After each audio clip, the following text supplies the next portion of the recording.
Can you guys introduce yourselves to the camera, please? I'm Colin Ingram. I'm the producer of Breakfast at Tiffany's. Hi, I'm Charlotte Ashburner. I'm the Chambord brand manager. So guys, can you please tell me what tonight is all about? Well, to be honest, it's quite an exciting event tonight.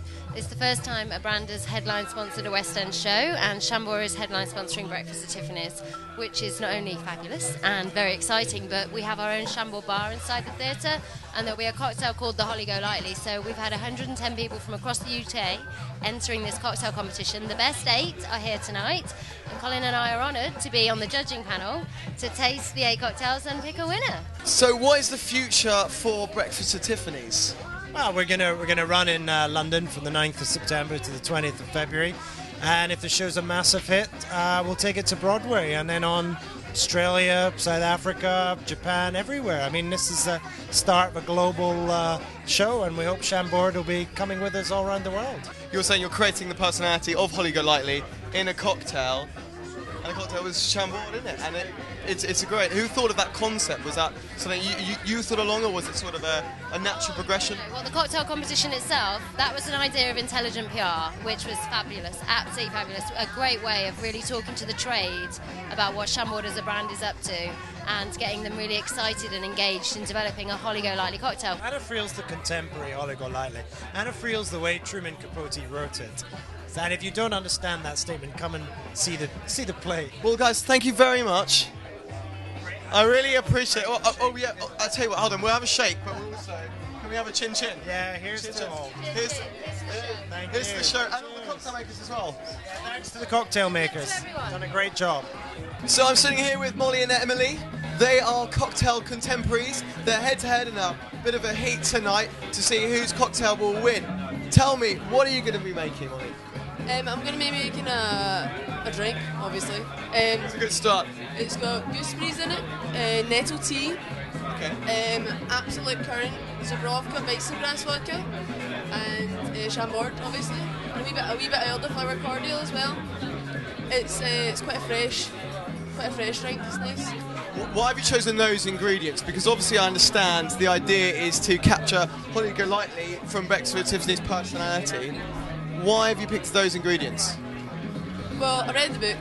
There's a Holly Go Lightly herself refers to herself as a wild thing, so I took that more literally and thought about wild flavours, put them together, and the gooseberries work with the elderflower, sour and sweet, so it's a nice balance. What are you making? I'm gonna make first of all Chambord, mixing with tonka some fresh grapefruits, raspberries, bubblegum extracts, Bubblegum extract. rose syrup, and lemon juice, and black pepper as well. And why have you picked those ingredients? Yeah, it's a lot of ingredients, but everything, the balance in the drink is representing actually the character of Holly. Would you say it would be fun or more of a competitive element for you? Would you be more ruthless than that? I'm not a very competitive person. I know being in a competition, but I just like drink. So don't we all? So I'm here with Andy. He is a cocktail extraordinaire. How are you doing tonight, Andy? Oh, fantastically well, actually. So tell me, what does it take to be a cocktail extraordinaire?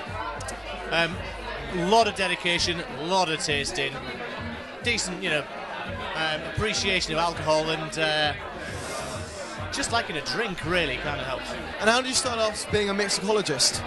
It was my dad's idea, actually, funnily enough. He said, you spend so much time in the pub, you should probably be paid for being there. And I thought, now that's a damn good idea. If you were one of the finalists tonight, what kind of cocktail would you produce for Holly Go Lightly's personality? I think it has to be something that's bubbly, but it's quite intense, has more depth than what you see on the surface. So obviously it looks very elegant, it looks very pretty on the outside, but when you eventually get into that kind of experience, you find that there are more and more layers to it. So I look for some interesting ingredients, because obviously Chambord being the key ingredient. Obviously here. Indeed, yeah. It's quite rich. I'd want something potentially with bitters in, maybe some citrus behind it, to kind of just strip away those layers and give you a cocktail that's more than the sum of its parts. Now, this is a really annoying question, I know, Andy, but I'm going to have to answer it. What is your favourite cocktail of all time? Now, that's the $64,000 question. I would say probably something called the Flame of Love, which sounds interesting there. Sounds quite girly, that, doesn't it? But it was created for Dean Martin, who's a bit of a personal hero of mine. Probably yours too, I would imagine. Yeah. And it was basically a vodka martini with Fino dry sherry instead of vermouth, with flamed orange zest. It was first given to me by my all-time sort of bar idol, Mr. Dale DeGroff, in New York, and it's an amazing drink. Dino liked it, so it's good enough for me. Hey, well, I'll tell you what, Andy, best of luck judging tonight. I'm here at Club Valmont with Adam and Matthew. So talk to me about your cocktail. My cocktail, pretty much, I just, when we got told to make a cocktail for Chambord, I got told to, you know, kind of bring in all the things about the movie that I see, you know, kind of anything that inspired me from the movie to make the cocktail. So I've made a breakfast at Tiffany kind of cocktail called the Darling with no name, and it infuses marmalade with egg white, and that kind of with a toast garnish. That kind of represents the breakfast, and then also using raspberry sherbet to represent how sweet Holly was in the movie. So it's kind of a mixture of the two with Chambord and sweet vermouth, keeping it in that classic martini style. So can you talk to me through your cocktail? Yeah, maybe a little. It doesn't really have a name. It's very simple. It's very straightforward.